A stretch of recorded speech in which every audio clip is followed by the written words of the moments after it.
कांग्रेस को लेकर जिस तरीके से हरियाणा में नतीजे रहे हैं वो वाकई अनएक्सपेक्टेड कांग्रेस के लिहाज से रहे हैं। ऐसे में कांग्रेस नेता पवन खेड़ा से खास बातचीत की है।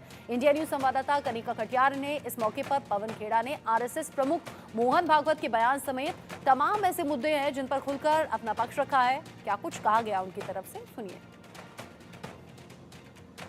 मेरे साथ कांग्रेस पार्टी के मीडिया चेयरमैन पवन खेड़ा हैं बातचीत करने के लिए। पवन सर, जिस तरह से मोहन भागवत, आरएसएस प्रमुख मोहन भागवत का बयान आया, उन्होंने बांग्लादेश में जो घटना हुई उसका जिक्र किया। उन्होंने कहा कि हिंदुओं ने कैसे वहां पे लड़ाई लड़ी, लेकिन उन्होंने इस बात का भी जिक्र किया कि इस तरह की हिंसा होती रहेगी तो केवल हिंदू नहीं बल्कि अल्पसंख्यक समाज के लोग भी खतरा महसूस करें। अच्छा लगा इस बात को सुनकर कि बांग्लादेश से ही सही कहीं से तो मोहन भागवत जी ने सीखा कि अल्पसंख्यकों को क्या मुसीबतों का सामना करना पड़ रहा है। और मैं उम्मीद करता हूं कि जो पाठ उन्होंने बांग्लादेश से सीखा है अल्पसंख्यकों के विषय में, उस पाठ को वो अब हिंदुस्तान में भी लागू करेंगे और यहाँ भी उनको उतनी ही संवेदनशीलता से अल्पसंख्यकों के विषय में सोचने पे अब वो मजबूर होंगे। उन्होंने हिंदू समाज के लोगं को एक मैसेज देते हुए ये भी कहा है कि हिंदुओं को एकजुट रहने की बहुत जरूरत है देश में। बिल्कुल ठीक बात है। उन्होंने कहा है विश्व में हिंदुओं को एक होना चाहिए, तो हम उसमें कोई असहमति नहीं है, सबको एक होना चाहिए। लेकिन फिर अगर ओवैसी साहब पार्लियामेंट में खड़े होकर फिलिस्तीन का नाम लेते हैं तब मोहन भागवत जी को आपत्ति भी नहीं होनी चाहिए।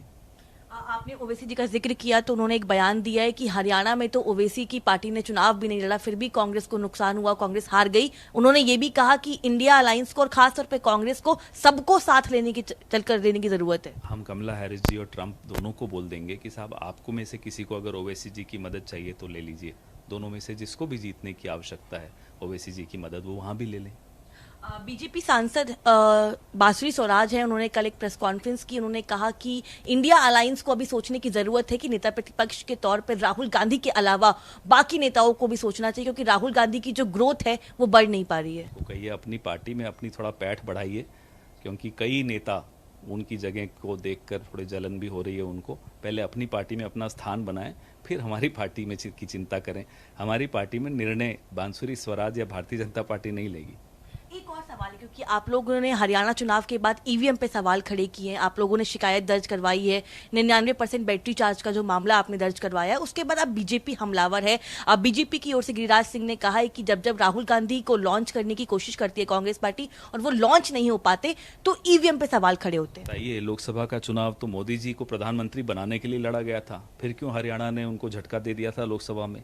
मान लें फिर गिरिराज जी कि नायब सैनी जिनके नाम पे विधानसभा लड़ा गया और लोकसभा मोदी जी के नाम पे लड़ा गया, तो नायब सैनी शायद मोदी जी से भी ज्यादा पॉपुलर हैं। मान जाए पहले ये।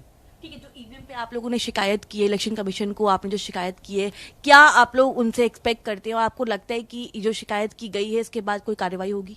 देखिए, उम्मीद तो करनी चाहिए। पहले उम्मीदें टूटी हैं चुनाव आयोग के दरवाजे पे, अक्सर टूटी हैं हमारी उम्मीदें, लेकिन फिर भी उम्मीद पे दुनिया कायम है, तो हम उम्मीद करके ही वहां जाते हैं। लेकिन अगर यहाँ उम्मीद टूटेगी या जवाब संतोषजनक जवाब नहीं मिलेगा तो हमारे पास और रास्ते भी हैं। हम कोर्ट भी जा सकते हैं, हम और भी अपने कानूनी विशेषज्ञों से सलाह लेकर अगले कदम क्या उठाने उस पर भी सलाह लेंगे।